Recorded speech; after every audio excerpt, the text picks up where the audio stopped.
Allah perbaikilah umara kaum muslim, penguasa kaum muslimin, ulamanya dan pemimpinnya, boleh. Dan bagi seorang muslim, terutama khatib, hendaknya mendoakan penguasa secara umum dengan doa-doa yang baik.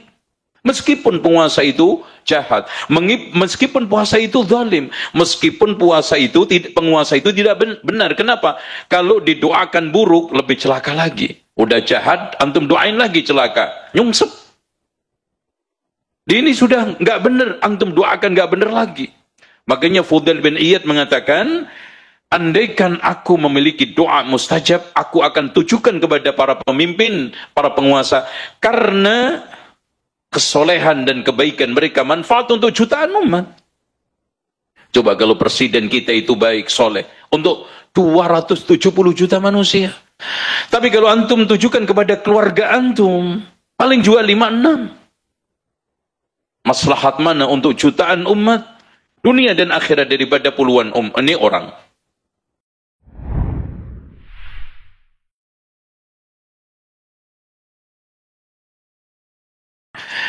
Beragama tanpa ilmu sulit untuk tumbuh dan benar.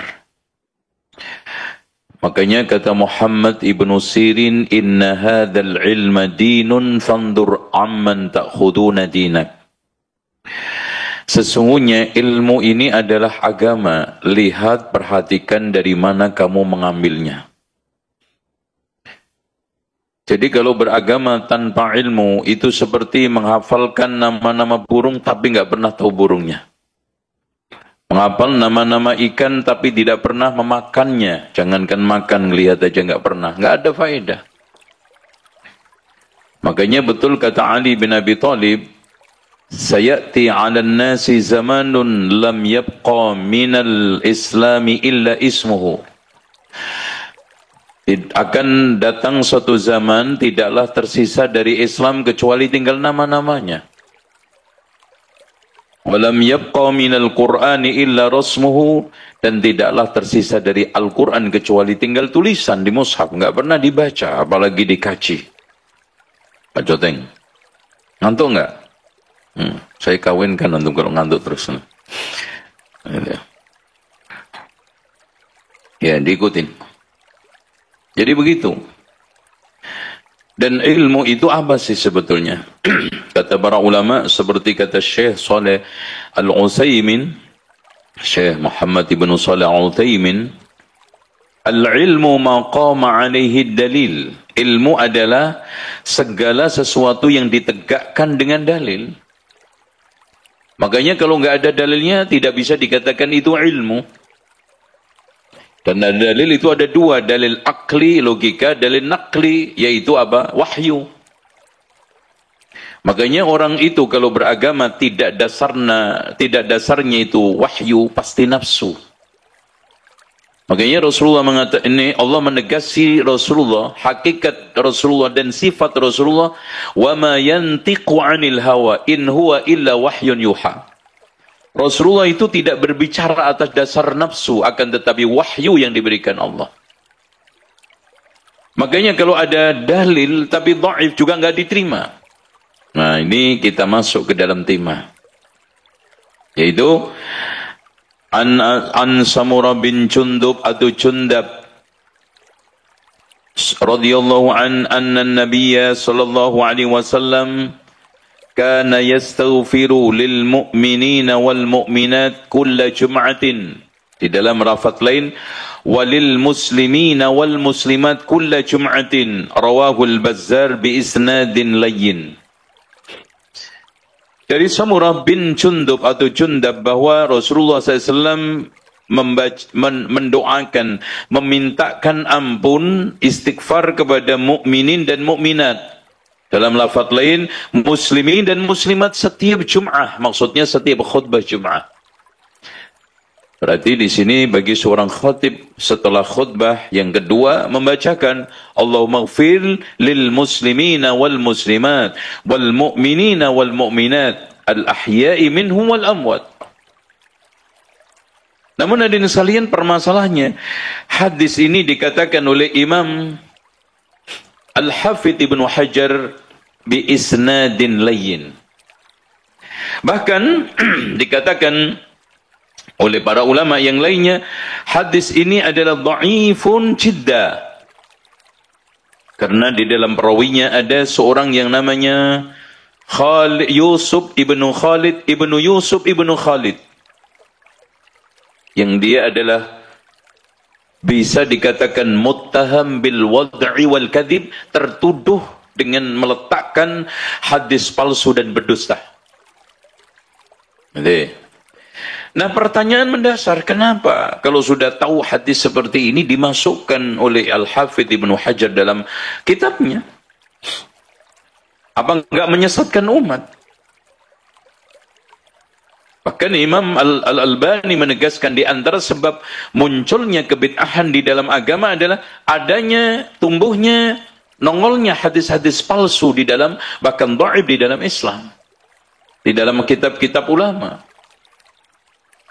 Nah, ini kita harus jawab. Dijawab oleh Imam An-Nawawi di dalam syarah Sahih Muslim. Ya, Imam An-Nawawi itu mensyarah Sahih Muslim dengan nama kitabnya Al-Minhaj. Kalau syarah Sahih Bukhari oleh Imam Al-Hafidh Ibnu Hajar namanya Fathul Bari.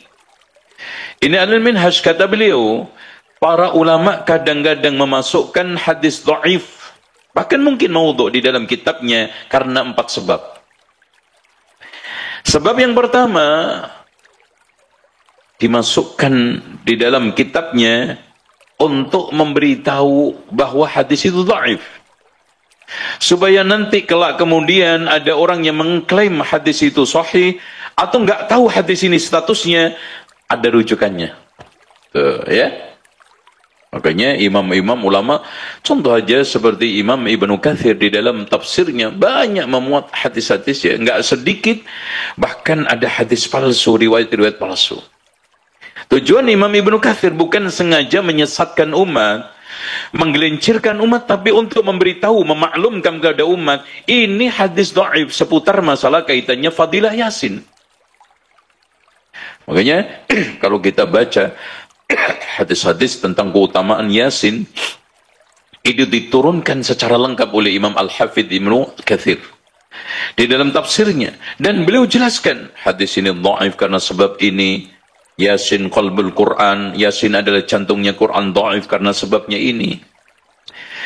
Yang kedua, kadang para ulama memasukkan hadis-hadis dhaif bahkan palsu di dalam hadisnya, kalau dhaif terutama, untuk sekedar penguatan. Makanya hadis-hadis kadang-kadang ada yang sahih, ada yang dhaif. Tetapi diangkat oleh para ulama yang dhaifnya untuk penguatan. Contoh di dalam ini Bulughul Maram sendiri, Imam Al-Hafidh Ibnu Hajar mengangkat hadis dhaif, aghnuhum 'anit tawab bihadzal yaum. Cukupkan orang-orang miskin di hari raya itu untuk tidak minta-minta dengan memberikan zakat fitrah. Hadis ini dhaif. Tetapi dikuatkan hadis di mana farada Rasulullah SAW zakat al-fitri tu'matan lil masakin. Allah mewajibkan zakat fitrah sebagai makan untuk orang-orang miskin. Hadis sahih. Jadi ini penguatan. Contoh Rasulullah SAW seperti yang dikatakan oleh Aisyah, qabbala Rasulullah sallallahu alaihi wasallam ba'da nisa'ihi thumma yusalli wa la yatawadda. Rasulullah SAW mencium salah satu istrinya, kemudian sholat gak wudhu, untuk memaklumkan bahwa memegang, mencium istri kalau bukan karena syahwat tidak membatalkan wudhu. Hadis ini dhaif, dikeluarkan oleh Imam Abu Dawud untuk menguatkan hadis yang ada di dalam Sahih Bukhari Muslim, di mana Rasulullah SAW pernah memegang Aisyah dalam keadaan sholat, beliau terlentang, sementara Rasulullah melanjutkan sholatnya pula. Berarti memegang perempuan enggak batalin. Makanya kalau antum atau lebih ibu-ibu kalau mau ngasih anduk suaminya karena udah wudhu, jangan begini-begini. Udah wudhu mas, itu enggak perlu. Itu nyenggol enggak apa-apa, meluk enggak apa-apa, karena senggolan, pelukan, ciuman itu ada dua, senggolan syahwat sama senggolan rahmat. Gitu. Antum cium istri mau kerja, Ciuman apa itu? Rahmat, kasih sayang. Ya. Kalau antum sekarang di tempat tidur, ciuman apa? Definisikan sendiri. PB-nya senyum-senyum. Oke, begitu. Ini dikuatkan. Oleh karena itu, adanya hadis-hadis yang dhaif kadang diangkat oleh para ulama sebagai istishhad. Sehingga kadang menjadi mutaba'at. Kalau rawinya sejenis, ini menjadi musyahada. Kalau sekarang sahabatnya berbeda, itu. Jadi dihadirkan sebagai syahid atau tabi'. Nanti kalau kita belajar ilmu hadis lebih dalam, itu tahu apa itu tabi', apa syahid. Nanti kalau sekarang yang penting didengerin aja, pura-pura paham. Yang ketiga, para ulama menghadirkan hadis dhaif di dalam kitabnya, di dalam rangka untuk menghimpunnya, ya. Kemudian tidak menjelaskan untuk apa? Untuk semacam server hadis, masya Allah, sebagai tabungan hadis atau sebagai bank hadis untuk ulama-ulama peneliti berikutnya. Nih loh, gue udah kumpulin semua hadis. Karena umur saya pendek, hadis itu ratusan ribu, saya nggak mampu menyeleksi semua, nanti kamu seleksi. Makanya Imam Ibnu Katsir mengumpulkan satu kitab As-Sunan, ya, apa namanya, wal Masanid.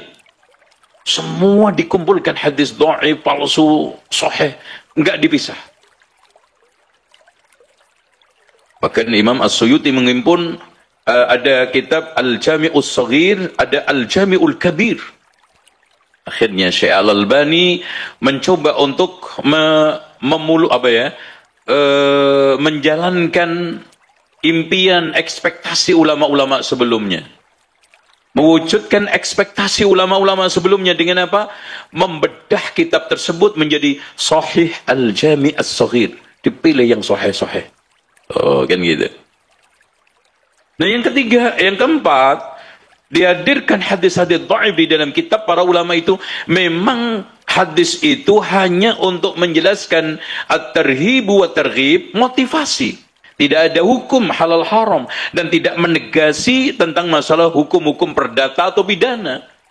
Contoh keutamaan zikir pagi, keutamaan baca la ilaha illallah. Hadis-hadisnya dhaif. Tapi dhaifnya ringan, sehingga hal itu patut-patut saja untuk diangkat, sehingga sah untuk menjadikan sebagai suatu dalil. Contoh, kalau kita baca zikir pagi sore, itu hadis-hadisnya apa namanya, dhaif. Kadang-kadang ushiduka, Allahumma inni asbahtu ushiduka wa ushidu hamalata arshika wa malaikata wa jami' khalqika, dan seterusnya. Itu hadisnya dhaif. Tapi Syekh Ibnu Baz memberikan rekomendasi untuk dibaca. Kenapa? Karena ini hanya sekedar fadail. Begitu juga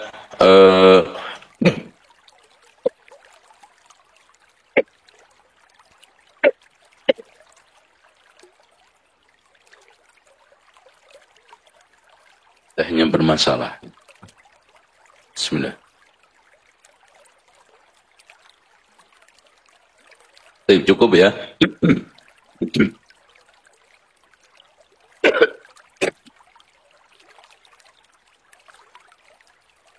Hadirin sekalian, kita lanjut. An Samurah bin Jundub anna Nabiy sallallahu alaihi wasallam kana yastaghfiru lil mu'minina wal mu'minat kulla jum'ah.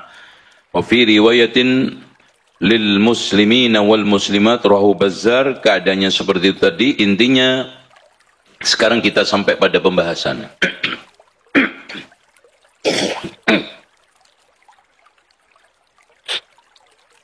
Hadirin sekalian, kalau memang seperti itu, apakah dianjurkan sebagai seorang khatib ketika khutbah untuk berdoa? Sementara hadisnya dhaifun jiddan. Bahkan dikatakan oleh para ulama, dhaifnya ini tidak bisa ditolong lagi. Karena perawinya terdiri dari rangkaian perawi yang lemah. bahkan tertuduh pendusta.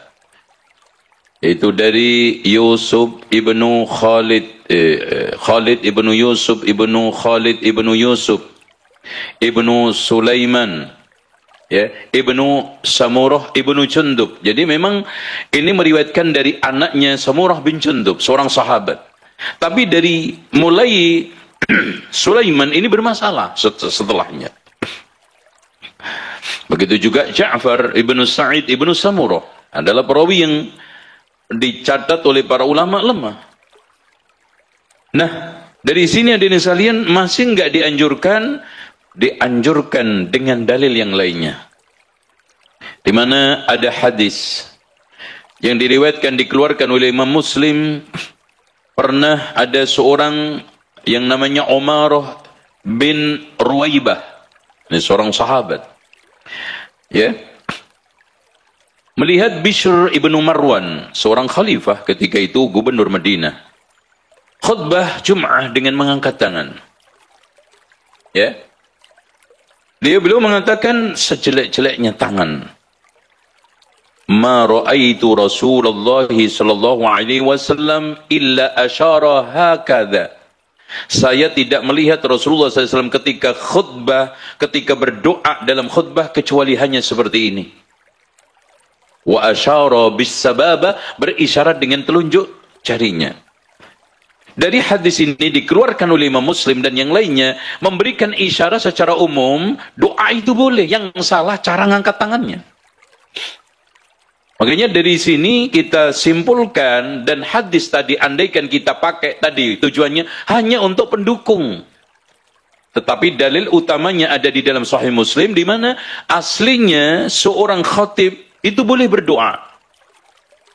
Tapi cara ngangkat tangannya seperti ini, bukan seperti ini. Makanya dari sini para ulama terdapat khilafiyah. Ada yang mengatakan berdoa bagi khatib ketika khutbah adalah wajib. Dalilnya tadi hadis, namun hadisnya lemah. Dan Imam Asy-Syafi'i dan sebagian dari Hanabilah, yaitu ulama-ulama Hambali, menegaskan berdoa bagi khatib ketika khutbah Jum'ah hukumnya adalah sunnah, dan inilah yang kuat. Dan apa isinya? Berdoa secara umum.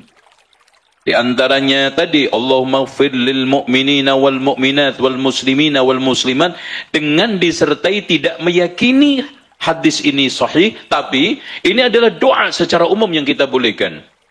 Bahkan kita lanjutkan, Allahumma ighfir lil muslimina wal muslimat wal mu'minina wal mu'minat al hayya'i minhum wal amwat, Allahumma ighfir li ashabin nabi wali ulama'il Islam, terus nggak ada masalah.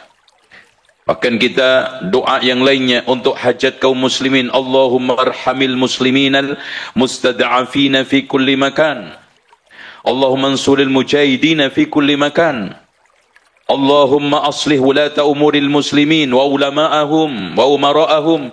Ya Allah, perbaikilah umara kaum muslim, penguasa kaum muslimin, ulamanya dan pemimpinnya, boleh. Dan bagi seorang muslim, terutama khatib, hendaknya mendoakan penguasa secara umum dengan doa-doa yang baik. Meskipun penguasa itu jahat, meskipun puasa itu zalim, meskipun penguasa itu tidak benar. Kenapa? Kalau didoakan buruk, lebih celaka lagi. Udah jahat, antum doain lagi celaka, nyungsep.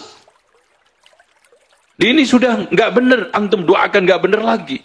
Makanya Fudail bin Iyad mengatakan, andaikan aku memiliki doa mustajab, aku akan tujukan kepada para pemimpin, para penguasa, karena kesolehan dan kebaikan mereka manfaat untuk jutaan umat. Coba kalau presiden kita itu baik, soleh, untuk 270 juta manusia. Tapi kalau antum tujukan kepada keluarga antum, paling jual 5-6. Maslahat mana untuk jutaan umat, dunia dan akhirat, daripada puluhan ini orang. Dan ketika kita mendoakan para pemimpin pun tidak kita harus sebutkan khusus. Bahkan oleh Imam Al-Izz Ibn Abdus Salam dan Imam Asy-Syatibi mengatakan itu termasuk bid'ah. Jadi nggak usah menyebutkan nama secara khusus. Sebutkan Allahumma ighfir lil mu'minina wal mu'minat wal muslimina wal muslimat. Allahumma aslih wulata umuril muslimin wa umara'ahum wa ulama'ahum. Allahumma arhamil muslimina al mustad'afina fi Palestin, dan yang lainnya. Atau kita doakan orang-orang kufar yang memusuhi Islam. Allahumma dammir a'da'aka a'da'adin. Allahumma syattiz samlahum wa baddid quwwatahum wa farrik jam'ahum ya rabbal alamin. Dan seterusnya. Wallahu a'lam bishawab. Saya kira itu, dan kita sekarang buka tanya. Assalamualaikum warahmatullahi wabarakatuh. Sampai jumpa kembali di War Islam Channel.